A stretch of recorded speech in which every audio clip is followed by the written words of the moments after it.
मोर नाम सुप्रिया। मु 28 वर्ष बयसर एवं मु 2 वर्ष हेला विवाहित। मु एते सुंदर जे मु एहाकु वर्णना मध्य करिपारिबि नाही। मोर लंबा केस मो अंटा पर्यंत लंबे एवं मोर बड़ बड़ आखि लोकंकु आकर्षित करिथाए एवं जेतेबेले रास्तारे चाले मोर अनन्य सौंदर्य केतेक समयरे लोकंकु आश्चर्य करिथाए। मु घरे एक साड़ी पिंधे जहा मो शरीर को भल भाबरे घोड़ाई रखे। मु मो शरीर को फिट रखे एवं जोग अभ्यास करे एवं केतेबेले मु दर्पण सामनारे ठिया होई निजकु जांच करे जे मु सुंदर देखा जाउछि कि नाही। किंतु सत कहिबाकू गले मु निजकु नै गर्व करे, कारण मु जाने जे मु आकर्षणीय एवं मो स्वामी मध्य एहा जानती। से प्रायतः कुहंती जे मु तांको जीवनर सबुठारु अमूल्य जिनिस। प्रथमे मु तमकु मो मांक विषय कहिबी। मो मांक नाम सुनीता। से 50 वर्ष बयसर किंतु से 40 वर्ष बयसर परि देखा जाउछंती। तांको चर्म एबे भी मसृण जेपरि से प्रतिदिन क्रीम लगांती। तांकर कला केस प्रायतः खोला रहे एवं पवन बहिले एहा उड़ी थाए। तांकर आखि गभीर एवं तृषार्त जेपरि से किछि खोजुछि जाहाकु से पाई पारु नाही। मांक शरीर एबे भी भल भाबरे बजाय रहिछि। तांकर अंटा पतला एवं जेतेबेले से साधी पिंधंती से जणे नायिका ठारु कम देखा जाउ नाहंती। से एका रुहंती कारण मो बापा बहु वर्ष पूर्वरु मृत्युवरण करिथिले। तांकर एक सड़क दुर्घटनारे मृत्यु होइथिला एवं तापरे मा आउ केबे पुनः विवाह करिनाहंती। से कुहंती जे तांको जीवन एबे आम पाई, किंतु तांको कंठस्वररे एक अनन्य मिठा अछि। जेतेबेले से कथा कुहंती एपरि अनुभव हुए जेपरि से प्रत्येक शब्दकु स्पर्श करुछंती। मा घरे एका रुहंती किंतु से निजकु व्यस्त रखंती। से सकाळे उठी जोग करंती जहा तांको शरीरकु नमनीय रखे। से कुहंती जे जोग तांको भितरे थिबा नियाकु शांत करे, किंतु सेही निया एबे भी तांको आखिरे जळुछि। मो स्वामी राहुल एवं मु दिल्ली रे रहू। राहुल 30 वर्षर।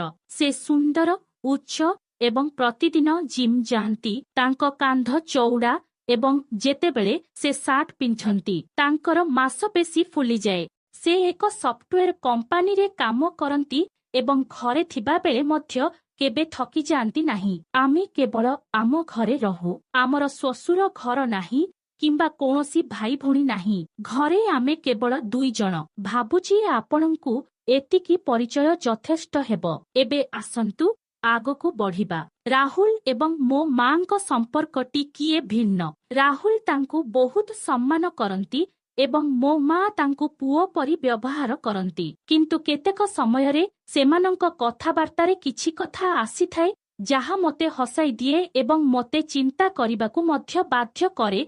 जेपरि मो मां थरे राहुल को कहिथिले, पुओ तुमर शक्ति देखि मने हेउछि तुमे जे कोनोसी व्यक्ति को संभाली पारिबो। राहुल हसी हसी कहिले, मां जदि तुमे एपरि कुह मु तुमर जत्न मध्य नेई पारिबी। एवं सेमाने दुहे हसी देले, किंतु हस पछरे अन्य किछि थिला किंबा हुए तो मु भाबिथिली। एबे मु तुमको सेही दिन विषय कहिबी जेतेबेले मां प्रथम थर पई आम घर को आसीथिले। आमर विवाह को 2 वर्ष बीतीगला, किंतु मां चाष कामरे व्यस्त थिले। गोटिए दिन मोर फोन आसिला, सुप्रिया झियो मु तुम पाखकु आसुछि। राहुल को मां को नेबाकु स्टेशन को आसिबाकु कुह। मु बहुत खुशी होई गली। राहुल मध्य कहिला, आरे पा मां आसुछंती, घर उज्जवल हेबो। मु घर सफा कली एवं मां पई एक स्वतंत्र कोठरी प्रस्तुत कली। तापरे संध्यारे राहुल स्टेशन को जाई मां को घर को आनिले। मां एक धला साड़ी पिंधिथिले जाहा तांको शरीर रे लागिथिबा परि मने हेउथिला। भीतर को आसीबा मात्रे राहुल तांको ब्याग उठाई कहिले, मां तुमे निश्चय क्लांत होइथिबो, विश्राम नियो। मां राहुल रो हाथ धरी कहिले, पुओ तुमर हाथ एते मजबूत, मने हेउछि तुमे प्रतिदिन जिम को जाओ। मते लागुछि तुमे मते कोଳରେ उठाई नेबो। राहुल हसी हसी कहिला, काहिकी नुहे मां, जदि तुमे कहिबो मु एबे चेष्टा करिबी। मु मांको आखिरे एक चमक देखिली ଏବଂ ରାହୁଲଙ୍କ ମୁହଁ ଟିକେ ଲାଲ ହୋଇଗଲା। କିନ୍ତୁ ମୁଁ ଭାବିଲି ଏହା ମା ପୁଅଙ୍କ କଥା। ତାପରେ ରାତିରେ ଆମେ 3 ଜଣ ରାତ୍ରି ଭୋଜନ ଟେବୁଲରେ ବସିଥିଲୁ। ମୁଁ ମାଙ୍କ ପ୍ରିୟ ଚିକେନ ତିଆରି କରିଥିଲି। ମା ପ୍ଲେଟରୁ ଚିକେନ ଖଣ୍ଡ ଉଠାଇ ରାହୁଲଙ୍କୁ ଚାହିଁ କହିଲେ, ପୁଅ, ଏହି ଖଣ୍ଡ ବହୁତ ଭଲ, ପାଟି ଖୋଲ, ମୁଁ ଖୁଏଇଦେବି। ତୁମକୁ ଏହା ପସନ୍ଦ ଆସିଲା, ଠିକ୍ କହିଲି ନା? ରାହୁଲ ହସି ହସି କହିଲେ, ସତରେ ମା। ମା ହସିଲେ ଏବଂ ତାଙ୍କ ହସର ଏକ ବିଶେଷ ଆକର୍ଷଣ ଥିଲା। ମୁଁ ବାଧା ଦେଇ ପଚାରିଲି, ମା, ଗାରେ କଣ ଚାଲିଛି କୁହ? ମା କହିଲେ, ଝିଅ, ଗାରେ ସବୁକିଛି ଠିକ ଅଛି, କିନ୍ତୁ ମୁଁ ଏକାକୀ ଅନୁଭବ କରୁଛି। ମୁଁ ରାତିରେ ଶୋଇପାରୁନାହିଁ। ମୁଁ ଭାବୁଛି ଯଦି କେହି ମୋ ସହିତ ଥାଆନ୍ତା ତେବେ ଭଲ ହୁଅନ୍ତା। ମୁଁ ଭାବୁଛି। ରାହୁଲ କହିଲେ, ମା, ତୁମେ ଆମ ସହିତ କାହିଁକି ଆସିବ ନାହିଁ? ଆମେ ତୁମକୁ କେବେ ଏକା ଛାଡ଼ିବୁ ନାହିଁ। ମମି ରାହୁଲକୁ ଚାହିଁଲେ। ତାଙ୍କ ଆଖି ଓଦା ଥିଲା କିନ୍ତୁ ହସ ଥିଲା। ପୁଅ, ମୋତେ ସବୁବେଳେ ତୁମ ଦୁହିଁଙ୍କ ସାହାରା ଦରକାର। ତାପରେ ସେମାନେ କଥାବାର୍ତ୍ତା କରୁଥିବା ସମୟରେ ରାତି ହୋଇଗଲା। ମମି ତାଙ୍କ ରୁମକୁ ଗଲେ, କିନ୍ତୁ ଯେତେବେଳେ ମୁଁ ରାତିରେ ଉଠିଲି, ମୁଁ ଦେଖିଲି ଯେ ରୋଷେଇ ଘରର ଲାଇଟ୍ ଜଳୁଛି। ମୁଁ ଗୁପ୍ତରେ ଗଲି। ମମି ପାଣି ପିଉଥିଲେ ଏବଂ ସେ ଏକା ଠିଆ ହୋଇଥିଲେ। ହଠାତ୍ ରାହୁଲ ମଧ୍ୟ ଆସିଲେ ହୁଏତ ପାଣି ପିଇବା ପାଇଁ। ରାହୁଲ କହିଲେ, ମମି, ମୁଁ ଶୋଇପାରୁନାହିଁ। ମମି କହିଲେ, ପୁଅ, ସତରେ ରାତି ବହୁତ ଲମ୍ବା ଲାଗୁଛି। ଯଦି ମୁଁ ତୁମ ସହିତ କଥା ହୁଏ ତେବେ ମୁଁ ହୁଏତ ଶୋଇପଡ଼ିବି। ରାହୁଲ କହିଲା, ଆସ, ବସି କଥା ହେବା। ସେମାନେ ଦୁହେଁ ସୋଫାରେ ବସିଗଲେ। ମୁଁ ଗୁପ୍ତରେ ଦେଖୁଥିଲି। ମା ରାହୁଲର ହାତ ଧରି କହିଲେ, ପୁଅ, ତୁମର ଆଙ୍ଗୁଠି ବହୁତ ଲମ୍ବା। ମୁଁ ଯାତ୍ରା ଦେଖିକି କ୍ଳାନ୍ତ ଅନୁଭବ କରୁଛି। ତୁମେ ମୋତେ ଟିକେ ମସାଜ କରିବ କି? ମୋ ଝିଅ ନିଶ୍ଚୟ ଶୋଇଥିବ, ନଚେତ୍ ମୁଁ ତାକୁ କହିଥାନ୍ତି। ମୁଁ ମୋ ଝିଅକୁ ହଇରାଣ କରିବାକୁ ଚାହୁଁନାହିଁ। ରାହୁଲ ହସି କହିଲେ, ମା, ମୁଁ ତୁମକୁ ମସାଜ କରିବି। ତୁମର କ୍ଳାନ୍ତି ଦୂର ହୋଇଯିବ। ମୋ ମା କହିଲେ, କିନ୍ତୁ ପ୍ରିୟା ଜାଣିଲେ କଣ କହିବେ? ରାହୁଲ କହିଲେ, ସେ ଶୋଇପଡ଼ିଛି ଏବଂ ଏହା ଜଣେ ମା ଏବଂ ପୁଅ ମଧ୍ୟରେ କଥା। ପୁଅ କଣ ତାର ମାକୁ ମସାଜ କରିପାରିବ ନାହିଁ? ଏଥିରେ କଣ ଅସୁବିଧା? ତାପରେ ରାହୁଲ ମାଙ୍କ ମୁଣ୍ଡକୁ ମସାଜ କଲେ। ମା ତାଙ୍କୁ ତାଙ୍କ ଜୀବନ ବିଷୟରେ କହିଲେ। ତାଙ୍କ ଶ୍ୱଶୁରଙ୍କ ଯିବା ପରେ ସେ କିପରି ଏକାକୀ ଅନୁଭବ କରୁଥିଲେ। ରାହୁଲ ତାଙ୍କୁ ଏପରି ଆଲିଙ୍ଗନ କରିଥିଲେ ଯେପରି ପୁଅ ତାଙ୍କ ମାଙ୍କୁ ସାନ୍ତ୍ୱନା ଦେଉଛି। ଏହା ଏପରି ଲାଗୁଥିଲା ଯେପରି ଜଣେ ପୁଅ ତାଙ୍କ ମାଙ୍କୁ ଆଲିଙ୍ଗନ କରି ତାଙ୍କୁ ଉତ୍ସାହ ଦେଉଛି। ତାପରେ ମୁଁ ରୁମକୁ ଫେରିଗଲି। ମୁଁ ଭାବୁଥିଲି କଣ ହେଉଛି। ପରଦିନ ସକାଳେ ଆମେ ଜଳଖିଆ ଖାଇବାକୁ ବସିଲୁ। ମା ଚା ତିଆରି କରି ରାହୁଲକୁ ଦେଇ କହିଲେ, ପୁଅ, ଏହି ଚା ସ୍ୱାଦିଷ୍ଟ। ଏହାକୁ ଧୀରେ ଧୀରେ ପିଅ, ଯାହାଦ୍ୱାରା ତୁମେ ପୋଡ଼ାଜଳା ଅନୁଭବ କରିବ ନାହିଁ। ରାହୁଲ ଚାକୁ ତାଙ୍କ ପାଟି ପାଖକୁ ନେଇ କହିଲେ, ମା, ତୁମର ଚା ଏକ ଅନନ୍ୟ ସ୍ୱାଦ, ଯେପରି ଏହା ମିଠାରେ ପରିପୂର୍ଣ୍ଣ। ମୁଁ ପ୍ରତିଦିନ ଏପରି କିଛି ଚାହୁଁଛି। ମା ହସିଲେ। ମୁଁ ପଚାରିଲି, ମା, ଆମେ ଆଜି କିଣାକାଟା କରିବାକୁ ଯାଉଛୁ? ମା କହିଲେ, ନା ଝିଅ, ଆସନ୍ତୁ ଘରେ ରହିବା। ତାପରେ ମା କହିଲେ, ପୁଅ, ମୋତେ ଯୋଗ ଶିଖାଅ। ମୁଁ ଦେଖୁଛି ତୁମେ ପ୍ରତିଦିନ ଏହା କରୁଛ। ରାହୁଲ ଖୁସି ହେଲେ। କାହିଁକି ନୁହେଁ ମା, ବାଲକୋନିକୁ ଆସ। ମୁଁ ମୋ କାମରେ ବ୍ୟସ୍ତ ହୋଇଗଲି କିନ୍ତୁ ଗୁପ୍ତ ଭାବରେ ଦେଖୁଥିଲି। ମା ଏବଂ ରାହୁଲ ବାଲକୋନିରେ ଯୋଗ କରୁଥିଲେ। ରାହୁଲ କହିଲେ, ମା, ଏହାକୁ ଏପରି ସିଧା ରଖ, ମୁଁ ତୁମକୁ ସମର୍ଥନ କରିବି। ସେମାନେ ଦୁହେଁ ହସି ଯୋଗ କରି ଚାଲିଲେ। ମା ଝାଳ ବୋହି ଯାଉଥିଲେ ଏବଂ ରାହୁଲ ତାଙ୍କୁ ତାଙ୍କ ରୁମାଲ ଦେଇ କହିଲେ, ଏଇ ଦେଖ ମା, ଏହାକୁ ପୋଛି ଦିଅ। ମା ରୁମାଲଟି ନେଇ ଧୀରେ ତାଙ୍କ ବେକରେ ଘଷିଦେଲେ। ତାପରେ ସେ କହିଲେ, ପୁଅ, ମୁଁ ଏହା କରିପାରିବି ନାହିଁ। ମୁଁ ଏବେ ବୟସ୍କ ହେଉଛି। ମୁଁ ଶୀଘ୍ର କ୍ଳାନ୍ତ ହୋଇଯାଏ। ତୁମେ ଏହି ଯୋଗ କରିବା ଉଚିତ। ଗୋଟିଏ ସମୟ ଥିଲା ଯେତେବେଳେ ମୁଁ ଲୋକମାନଙ୍କୁ ଯୋଗ ଶିଖାଉଥିଲି। ଆଜି ମୁଁ ନିଜେ ଏହା କରିପାରିବି ନାହିଁ। ତାପରେ ସେମାନେ ଦୁହେଁ ହସିବାକୁ ଲାଗିଲେ। ମୁଁ ଭାବିଲି, ମା ଏଠାରେ ଆସି କେତେ ଖୁସି। ସେ ଘରେ ଏକା ରହିବାରୁ ନିଶ୍ଚୟ ବିରକ୍ତ ହେବ। ଦିନଗୁଡ଼ିକ ଏହିପରି ବିତିଗଲା। ମା ଆମ ସହିତ ରହିବା ଆରମ୍ଭ କଲେ। ପ୍ରତ୍ୟେକ ସନ୍ଧ୍ୟାରେ ରାହୁଲ ଘରକୁ ଆସୁଥିଲେ। ମା ତାଙ୍କ ପାଇଁ ଅପେକ୍ଷା କରୁଥିଲେ। ଗୋଟିଏ ଦିନ ସନ୍ଧ୍ୟାରେ ରାହୁଲ ଡେରିରେ ଘରକୁ ଆସିଥିଲେ। ମା ଚିନ୍ତିତ ହୋଇଗଲେ। ପୁଅ, ତୁମେ କେଉଁଠି ଥିଲ? ମୁଁ ଚିନ୍ତିତ ହୋଇଗଲି।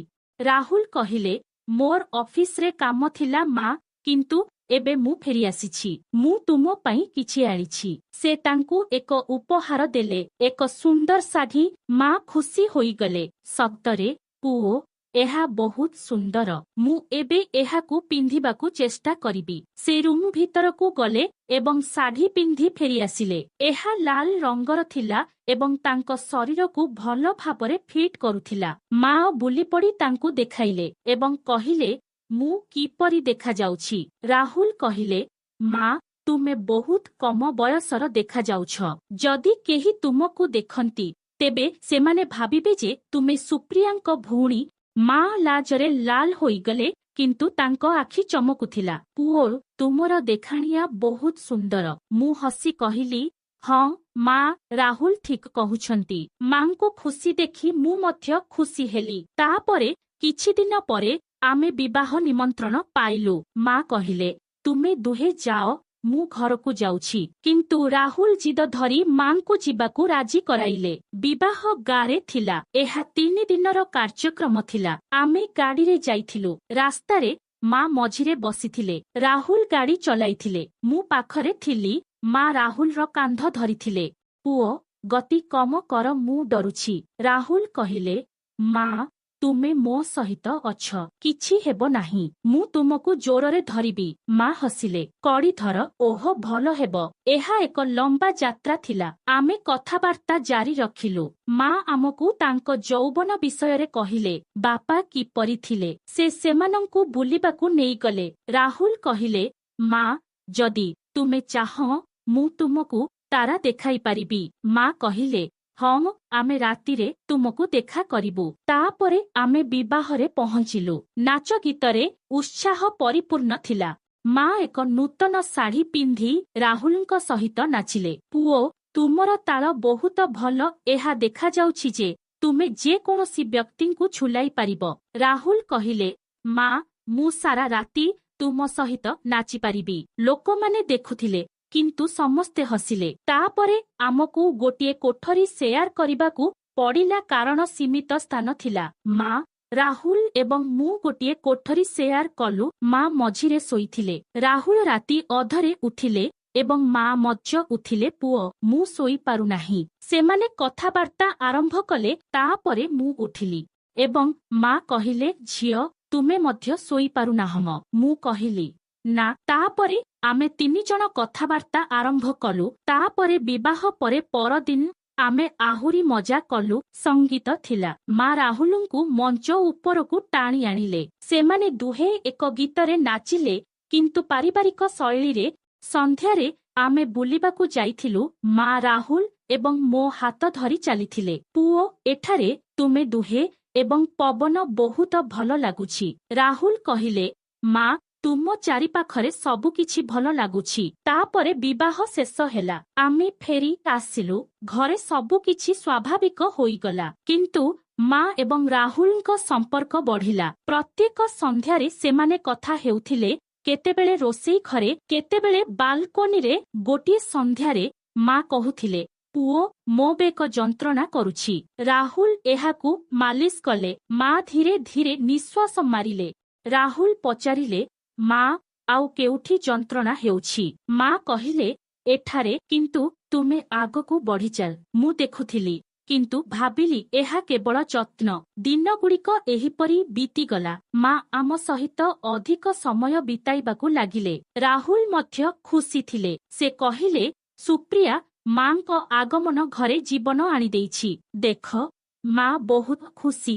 ଗୋଟିଏ ଦିନ ଯେତେବେଳେ ଆମେ ସକାଳେ ଉଠିଲୁ, ରାହୁଲ ମୋତେ କହିଲେ, ସୁପ୍ରିୟା, ମୁଁ ତୁମକୁ କିଛି କହିବାକୁ ଚାହୁଁଛି ମମିଙ୍କ ବିଷୟରେ। ମୁଁ ମମି ବିଷୟରେ ଶୁଣି ଆଶ୍ଚର୍ଯ୍ୟ ହୋଇଗଲି। ଏତେ ବର୍ଷ ପରେ ସେ କେଉଁ ମା ବିଷୟରେ କହୁଛନ୍ତି? ମୁଁ ଆଶ୍ଚର୍ଯ୍ୟ ହୋଇ ପଚାରିଲି, ରାହୁଲ, ତୁମେ କେଉଁ ମା ବିଷୟରେ କହୁଛ? ରାହୁଲ ଉତ୍ତର ଦେଲେ, ତୁମର ଅର୍ଥ ମୋ ଶାଶୁ ଏବଂ ତୁମ ମା। ମୁଁ କହିଲି, ତୁମର କ'ଣ ହେଲା? ତାପରେ ରାହୁଲ ମୋତେ ସମ୍ପୂର୍ଣ୍ଣ କାହାଣୀ କହିଲେ। ମୋ ମା କିପରି ଆସିଲେ, ସେମାନେ ଯୋଗ, ନୃତ୍ୟ, ମସାଜ ବିଷୟରେ କିପରି କଥା ହେଉଥିଲେ। ପ୍ରକୃତରେ ମୋ ମା ଏବଂ ବାପା ବହୁ ବର୍ଷ ପୂର୍ବରୁ ଦେହାନ୍ତ ହୋଇଯାଇଥିଲେ। ମୁଁ କହିଲି, ରାହୁଲ, ତୁମେ କୋଉ ବିଷୟରେ କହୁଛ? ମୋ ମା ଏବଂ ବାପାଙ୍କ ମୃତ୍ୟୁ 5 ବର୍ଷ ହୋଇଗଲା। ସେମାନେ ଉଭୟ ଏକ କାର ଦୁର୍ଘଟଣାରେ ଥିଲେ। ସେମାନେ ଆମ ବିବାହରେ ସେଠାରେ ଥିଲେ, କିନ୍ତୁ ଆମ ବିବାହର ମାତ୍ର ଗୋଟିଏ ମାସ ପରେ ସେମାନେ ଦେହାନ୍ତ ହୋଇଗଲେ। ରାହୁଲର ମୁହଁ ମଳିନ ପଡ଼ିଗଲା। କଣ? କିନ୍ତୁ ମୋତେ ମନେ ନାହିଁ। ମୁଁ ଭାବିଥିଲି ମୋ ଶ୍ୱଶୁର ପ୍ରଥମେ ମୃତ୍ୟୁବରଣ କରିଛନ୍ତି ଏବଂ ମୋ ଶାଶୁ ସେ ଏକା ଅଛନ୍ତି। କିନ୍ତୁ ମୁଁ ମୋ ଶାଶୁଙ୍କୁ ଦେଖିଲି, ତାଙ୍କୁ ଛୁଇଁଲି ଏବଂ ତାଙ୍କ ସହ କଥା ହେଲି। ତାହା କିପରି ଥିଲା? ତୁମେ ମଧ୍ୟ ତାଙ୍କୁ ଦେଖିଲ? ମୁଁ କହିଲି, ନା ରାହୁଲ, ମୁଁ କିଛି ଦେଖିଲି ନାହିଁ। ତାପରେ ମୁଁ ରାହୁଲକୁ କହିଲି ଯେ ବିବାହ ପରେ ତାଙ୍କର ଏକ ଦୁର୍ଘଟଣା ହୋଇଥିଲା।